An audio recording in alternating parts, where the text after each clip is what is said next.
흔히 교회의 네 가지 특성 혹은 네 가지 속성을 거론합니다. 이는 초대교회 381년 콘스탄티노플 공의회에서 선포된 부분인데요. 그 첫 번째가 유일성이고, 두 번째가 거룩성, 세 번째가 보편성, 네 번째가 사도성. 이렇게 해서 네 가지의 교회의 특성을 교목합니다. 오늘 말씀은 특별히 유일성에 관계가 됩니다. 교회가 하나라는 것입니다. 몸이 하나요, 성령도 하나요, 성령도 한 분이시니 주도 한 분이시요 믿음도 하나요, 세례도 하나요, 하나님도 한 분이시다라고 해서 계속 하나 한 분 한 분이 오늘 여기에서 선포되고 있습니다. 교회가 하나라고 말하고 있지는 않지만은 누가 봐도 여기에서 몸이 하나다라고 할 때 이 몸은 몸된 교회, 곧 주님이 머리 되시고 우리가 지체되는 그 교회를 뜻합니다. 교회는 예수 그리스도께서 다 이루신 의를 우리의 것으로 전가받는 그 백성들의 공동체, 곧 연합체라고 부를 수 있을 것입니다. 이것을 좀 더 다른 측면에서 보면 창세전에 선택받은 바로 하나님의 언약의 자녀로 예정된 그 백성의 무리를 우리가 교회다라고 이렇게 말합니다. 저는 개인적으로 학교에서 가르칠 때 교회는 의의 전가 공동체다 이렇게 자주 정의를 내립니다. 예수 그리스도께서 다 이루신 의를 전가해 주시는, 다른 것에서 교회의 정체성을 찾을 수 없고, 교회는 예수 그리스도의 의를 자신의 것으로 삼아 주셔서 은혜를 베풀어 주셔서 이제 예수 그리스도의 의로 말미암아 다시 살아나는 그 백성들의 모임이 바로 교회다. 그래서 의의 전가 공동체다라고 이렇게 말하고 있습니다. 의가 하나이기 때문에 예수 그리스도께서 다 이루신 그 의가 하나입니다. 구주가 둘이 있을 수가 없고 우리의 구원의 근원이 되신 그 주님의 유일하신 의 혹은 공로가 둘이 있을 수 없기 때문에 교회는 이렇게 정의하는 이상, 의의 전가 공동체라고 우리가 정의하는 이상 이 교회에는 바로 두 교회가 없고 한 교회라는 것입니다. 물론 지교회는 여러 곳에 다수로 흩어져 있으나 지교회라는 말이 뜻하는 자체가 벌써 교회는 하나라는 뜻입니다. 교회는 하나이기 때문에 지교회가 있는 것이지, 지교회가 각각 하나의 교회라고 주장한다면 그걸 누가 지교회라고 하겠습니까?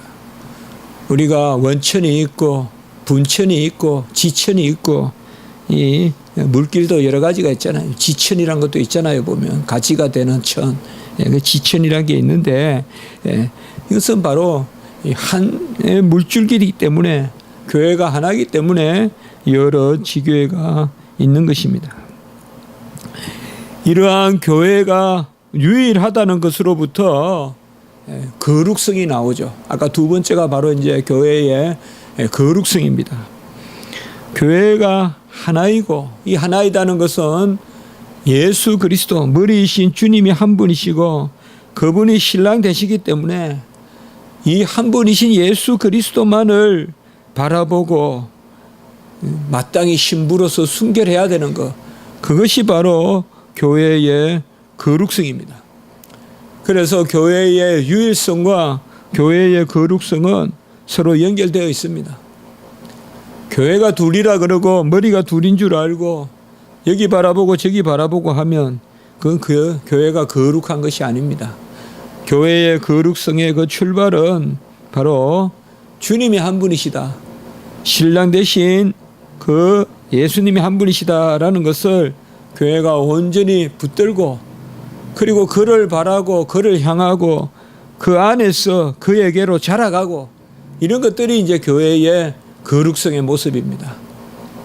무슨 내 인격을 도야하고 함양하고 내 구성원들의 어떤 자질을 끌어올리는 그런 것으로 거룩성을 1차적으로 판단해서는 안 됩니다. 그렇게 본다면 뭐 세상에 도덕자인들이 모이고 또 세상에 격이 있고 이런 사람들이 대체로 우리는 거룩하다 그렇게 말하면 그게 될 것 같아도 그렇지 않습니다. 아마 초대교회는 아마 뭐 이 모습을 생각해 보면 여기 맞은 사람 저기 맞은 사람 눈이 뽑힌 사람 뭐 팔이 잘린 사람 그런 사람들이 다 모여서 교회를 이루었을 것입니다. 아마 군데군데 가면 정말 천국의 소망을 두고 하나님 나라의 소망을 두고 절면서 울면서 몸을 끌면서 온 사람들이 교회를 이루었을 것입니다. 그 교회가 거룩한 거예요.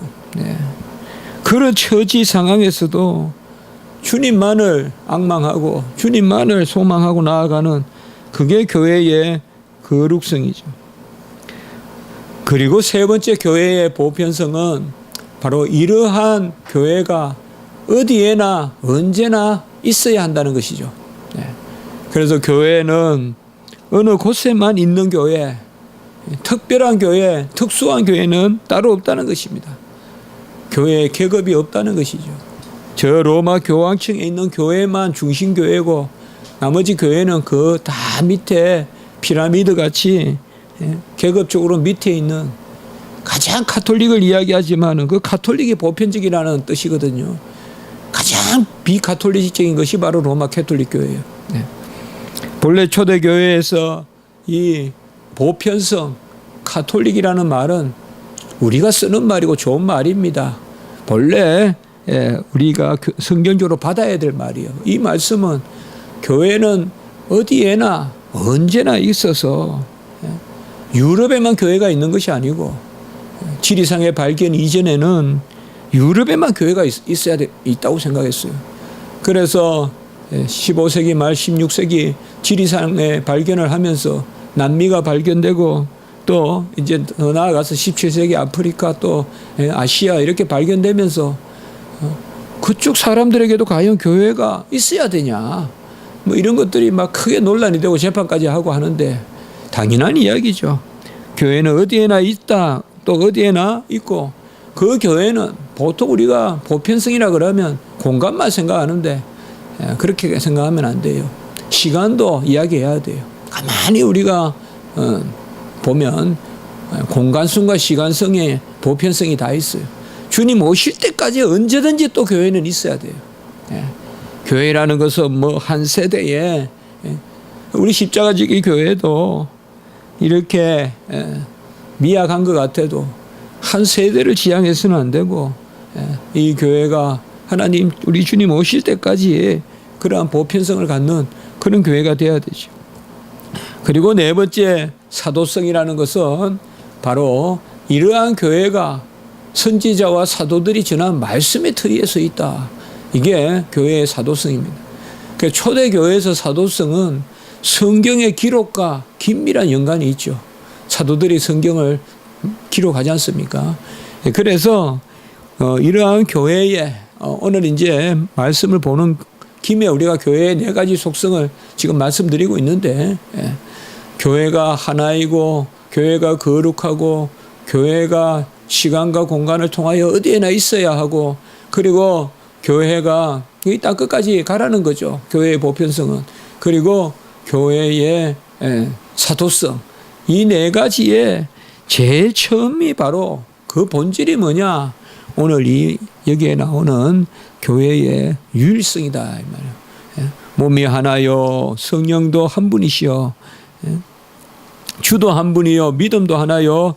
세례도 하나라는 이것이 바로 가장 중요한 교회의 제1특성이고 여기에서부터 거룩성, 보편성, 사도성 이런 것들이 다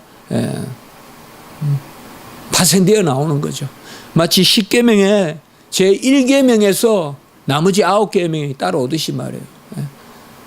한 분 하나님만을 섬기는 것, 유일하신 하나님만을 섬기는 그것에서 우상을 섬겨도 안 되고 또 안식일을 거룩하게 지켜야 되고 그 이름을 만으로 여겨서도 안 되고 다 그 1계명에서 나머지 9개 계명이 쭉 나오듯이 바로 교회의 특성도 그러한 것입니다. 교회의 유일성은 이미 지난주 우리가 마지막 3절에 봤지만 평안에 매는 줄로 성령이 하나 되게 하신 것을 힘써 지키라. 여기 말씀에서 벌써 나타나 있습니다. 성령이 하나 되게 하신다는 것은 우리가 받은 영이 예수 그리스도의 영이고 또 보혜사 성령이 그 예수 그리스도가 우리 안에 들어와 사시는 영이기 때문에 이 영은 무슨 뭐 여기 능력 저기 능력 뭐 이런 걸 다 이렇게 하는 누구는 무슨 뭐 이 예언을 받았으니까 예언의 영이고 누구는 뭐 저 가르치는 걸 받았으니까 가르치는 영이고 뭐 영이 여러 가지가 있고 그런 게 아니라 다 사랑의 영 그리스도의 영을 받았기 때문에 은사는 어떻게 보면 그 아래의 단계의 이야기지 은사가 무슨 성령의 종류를 뭐 분별하게 하고 그거 아니다. 동일한 성령에 제가 전에도 말씀드렸지만은 성령의 9가지 열매는 카르포스 단수예요. 단수. 성령의 열매는 단수예요. 열매란 말 단수거든요. 그 밑에 9가지 맛이 있다는 뜻이거든요. 그러니까 지난 주간에서 그 3절에 4장 3절에 평안에 매는 줄로 성령이 하나 되게 하신 것. 이것은 바로 보혜사 성령을 받아서 이건 오순절 성령 사건이죠. 보혜사 성령을 받아서 교회가 하나 되어서 한 연합체가 되어서 몸이 하나다. 에베소서 1장 23절에도 보면 교회는 그의 몸이니라고 이야기하고 있죠. 그는 말할 바도 없이 예수 그리스도죠. 바로 그리스도의 몸이 하나다. 우리가 젖부침을 받았는데 그 한 몸에 젖부침을 받았습니다. 그리고 바로 이어서 오늘 성령도 한 분이시니라고 이렇게 이야기하고 있죠. 바로 금방 말씀을 드렸듯이 몸이 하나고 예수 그리스도가 머리 되시고 바로 그는 교회의 몸이다라고 말씀할 때 예수 그리스도가 한 분이시고 그 예수 그리스도가 우리 안에 들어오심으로 성령도 한 성령이다 이 말이에요. 그리스도의 영 외에 딴 영이 없다 이 말이에요. 무슨 바울의 영이 있고 아볼로의 영이 있고 게바의 영이 있고 한 것이 아니라 오직 우리가 받은 영은 그리스도의 영이다. 그리스도가 우리 안에 오시는 영이고 그리스도의 의를 우리 거 삼아 주시는 그리스도가 우리 안에 들어와서 사시는 그 영이다. 그래서 성령도 한 분이시다라고 이렇게 말하고 있습니다. 그리고 이러한 성령이 우리 안에 임할 때 성령이 임할 때 제일 처음에 우리에게 뭐예요? 소명이 오죠. 바로 너희가 부르심의 한 소망 안에 부르심을 받았다. 그래서 이 부르심의 소망이란 게 뭐예요? 구원의 전 과정이 이제 뭐예요? 이 부르심부터 시작이 되는 거죠. 그래서 성령이 우리에게 임하면 바로 우리가 부르심을 받아요. 계시록에 보면 문을 두드리는 것이죠. 주님께서 문을 두드려서 이제 주님이 주도 하나요, 몸도 하나요, 성령도 하나요. 몸 대신 주님이 영으로 우리에게 들어오시는 부르심도 하나요. 그 부르심도 하나요. 소명이다 이 말이에요. 소명.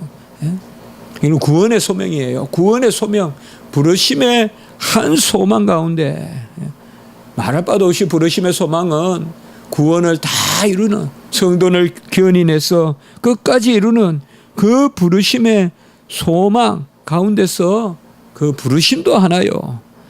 그리고 바로 밑에 이어서 4절에 5절에 주도 한 분이시여 라고 이렇게 말하고 있습니다. 주라는 것은 뭐예요? 바로 값을 치르신 분. 우리를 위하여 모든 값을 치르고 우리를 사셨기 때문에 그가 우리의 주인이 되시죠. 주도 한 분이요. 여기 가만히 보면요. 우리가 성경이 참 이래서 저는 신학이 따로 있고 교리가 따로 있다고 생각 안 해요. 부르심이 뭘 받고 주도 한 분이야만 이거 사실상 우리가 값을 치루어서 그를 믿는 그를 믿음으로 그가 우리를 의롭게 하심을 뜻하거든요.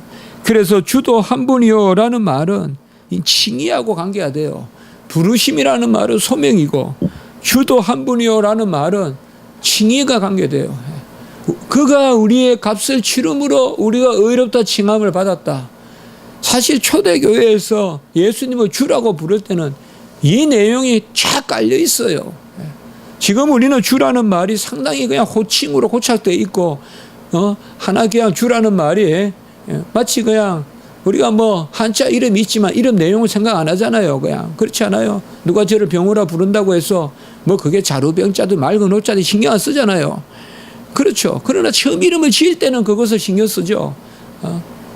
네 이름은 그 뜻이야. 초대교회도 마찬가지예요.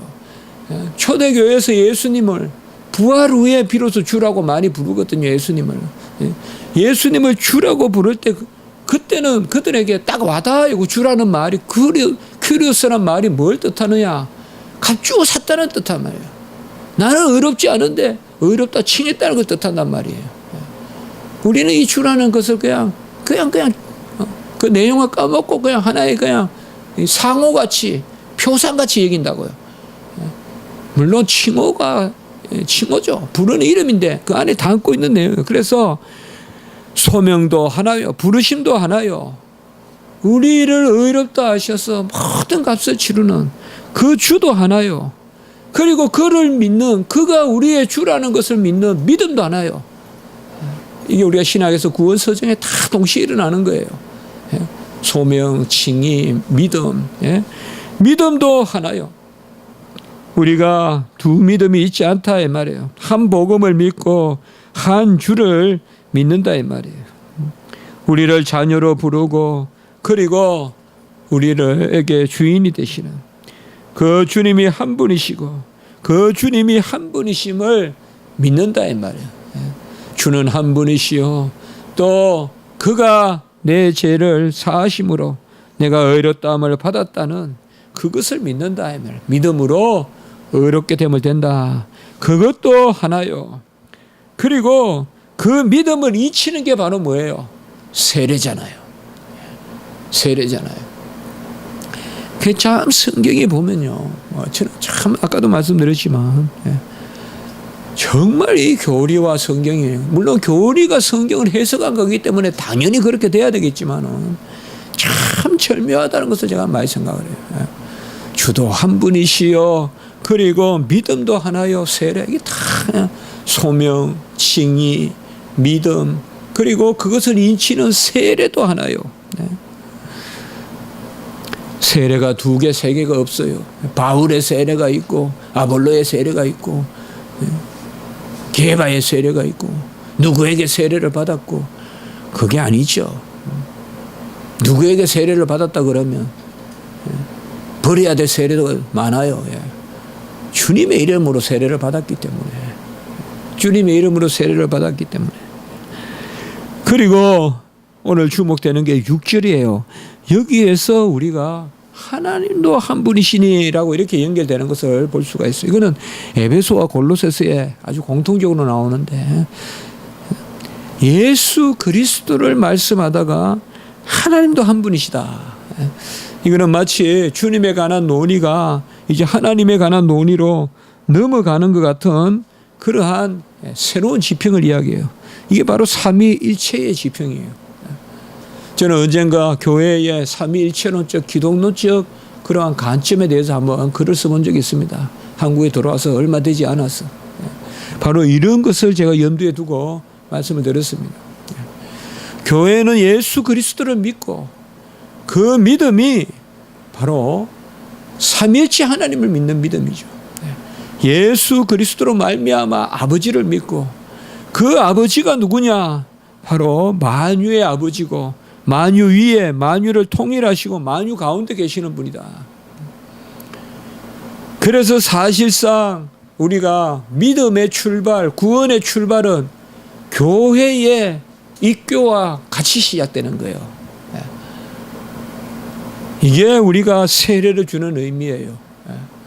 그래서 세례는 교회의 입교와 거듭남의 표예요. 무슨 말이냐 하면 우리의 구원의 시작은 바로 교회와 더불어 있고, 그리고 교회와 더불어 있는 구원이고, 그 구원의 주를 만난 사람만이 창조의 주를 아멘으로 인정하게 돼요. 이 중요한 이야기예요. 세상에 일반 계시적으로 우리의 구원이 시작되는 게 아니다 이 말이에요. 교회로부터 특별 은총 가운데서 시작된다는 거예요. 사실 성도가 믿어서 구원에 이르습니다. 맞습니다. 그것이 어느 곳이든 믿음으로 구원에 이르지만은 그 믿음은 교회의 믿음입니다. 하나님이 우리에게 믿음을 주실 때 교회를 배척하는 믿음을 주지 않습니다. 나는 하나님의 말씀을 깨달았어요. 어느 길 가는 목사님을 만나서 깨달았어요. 주일날 교회도 안 나가요. 그냥 성경을 깨달았어요. 그래서 산중에 혼자 있으면서 성경 읽어요. 예배도 안 드려요. 그럼 나는 그때부터 구원받았다. 그렇게 하나님이 구원의 경륜을 베푸시지 않는단 말이에요. 절대 그렇게 하지 않아요. 나는 구원받았는데, 나는 믿음이 있는데, 그러나 교회는 무관하고. 요새 참 교회의 이 신앙이 많이 약화된 것을 우리가 볼 수가 있어요. 참 신학생들도 보면 답답할 때가 많아요.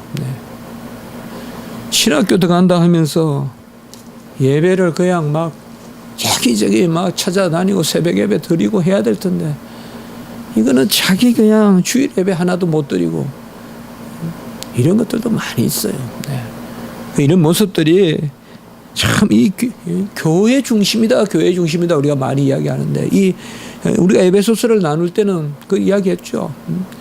창세전의 삼위일체 하나님의 작정, 그리고 예수님의 그리고 구원을 통하여서 그 의로 막힌 담을 얻으셔서 교회를 주신, 그러니까 삼위일체와 예수 그리스도와 교회, 그리고 그 한 몸이 되어서 살아가는 윤리, 그게 이제 뒷부분에 바로 부부의 윤리, 또 가정의 윤리, 이런 것들이 나오잖아요. 우리가 특별히 5장에 가보면 이게 에베소서다라고 이렇게 말씀을 드렸죠.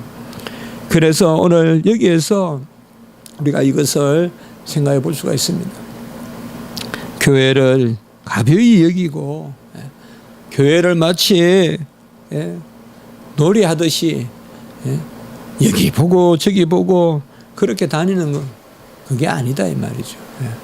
교회는 내 믿음의 터고 반석이고, 반석 위에 세운 집이고, 그리고 교회는 날마다 내가 자라가야 되는 그리스도가 머리이신 몸이란 말이죠. 이것에 대한 아멘이 없이 내가 그냥 그저 성경 지식을 통해서 배웠다, 그야 내가, 교회는 없어요. 나만 형성되는 거예요. 그런 모습으로 신앙생활을 안 돼요. 마치 꿀이 이곳에서 저곳에서 돌아다니면서 꿀만 모으면 벌이 꿀만 모으면 되는 것 같이, 그런 그것도 교회가 아니에요, 여러분. 이곳에 가서 꿀 채취하고 저쪽에 가서 꿀 채취해가지고 남는 것은 벌만 남는다는 게 아니에요. 그게 아니에요. 그게 교회 생활이 그렇게 돼서는 안 돼요. 오늘 여기 말씀에서 삼위일체와 기독론과 교회론과 이것을 아주 잘 보여주고 있어요. 이 에베소서가 이래서 아주 우리가 깊이 읽어야 돼요. 물론 모든 성경이 다 깊이 읽어야 되지만 그런 차원이 있는 그러한 말씀을 담고 있다는 것을 볼 수가 있어요. 하나님도 한 분이시다. 저는 이 말씀을 볼 때마다 이 말씀에서 뭔가 탁 치는, 주도 한 분이시요, 성령도 한 분이시요, 하나님도 한 분이시요, 삼일체잖아요. 아니래. 성부, 성자, 성령. 하나님도 한 분이시고 그 가운데 교회에서 세례가 베풀어져. 그 교회와 몸된 교회가 하나고 그 몸이 바로 예수 그리스도고. 그래서 삼위일체와 예수 그리스도 교회, 이 삼위일체론적 기독론적 교회론을 가져야 된다 이 말이에요. 삼위일체론적 기독론적 교회론을 가져야 된다. 기독론은 어디 가고 없고 그냥 성령이 그냥 바로 나한테 지통으로 그냥 뭔가 지시해서 내가 그냥 교회는 성전이다 하는 말을 곡해해서 내 혼자가 그냥 걸어다니는 교회라고 고린도전서 같은 거 잘못 읽어가지고는 그래 이단들이 많다 이 말이에요. 내가 교회니 나를 보고 믿으라 그러니까 그게 교주지 뭐예요. 내가 교회니 나를 따라오라 그러면 그게 예, 교주지 뭐예요. 처음부터 교회에서 뿌리를 내리고 교회에서 믿게 되고. 다시 말씀드리지만 불신자가 은혜를 받아 주님을 영접했을 때 교회를 배제하고 어떻게 영접하겠냐 이 말이에요. 그걸 잘 생각해 보시면 돼요. 막 교회가 필요 있니 이런 거 아주 그거는 신앙이 얕은 사람 이야기예요. 자주 제가 말씀을 드리죠.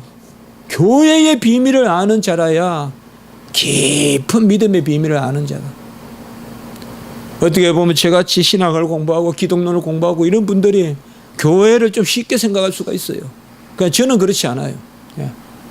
절대 교회론과 기독론이 분리돼서 볼 수가 없대요. 교회의 비밀을 모르고 어떻게 그리스도의 비밀을 알아요? 교회가 몸된 그리스도예요. 교회를 하나 특별한 섭리가 있다 이 말이에요. 교회를 하나 특별한 섭리가 있어요. 나를 교회에 묶어놓는 특별한 섭리가 있다고요.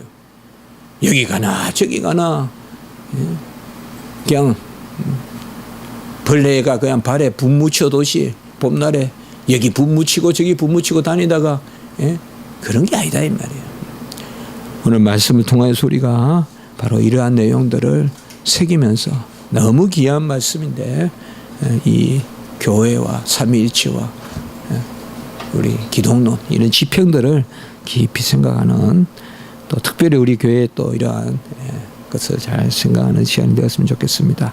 한번 기도드리겠습니다. 거룩하고 자비로우신 하나님 아버지, 오늘 귀한 에베소 말씀을 통하여서 저희들이 다시금 교회의 비밀이 깊은 그 비밀이 얼마나 우리에게 근본이 되며 또 우리 신앙의 아버지여 아주 큰 그러한 승리의 역사가 되는지 깨닫게 하시니 감사를 드립니다. 주를 믿고 또 우리가 부르심을 받고 또 날마다 자라가는 그것이 교회라는 것을 기억하게 도와주시고 우리 교회에도 더욱 이 가운데서 하나님의 은혜를 누리게 하시고 오늘날 교회에 대한 인식이 아버지여 참으로 많이 해이해졌습니다. 개인 중심의 신앙생활이 되어버리고 교회 중심이 되지 않은 이러한 모습들을 볼 수가 있습니다. 하나님 아버지여 이런 것으로부터 돌이키는 역사를 허락하여 주시고 특별히 오늘 주일날 우리 김은희 전도사님은 아직 아버지여 이제 회복되고는 있지만 몸이 여전하여 아버지 예배에 참여할 수가 없습니다. 하나님 그 종을 불쌍히 여기고 정말 교회 예배를 앙망하고 있사오니 하나님 속히 회복되어서 예배드리게 하시고 그 병상에서도 하나님의 말씀 듣는 그런 주일 되게 해 주시옵소서. 구주 예수 그리스도 이름으로 감사하며 기도드리옵나이다. 아멘.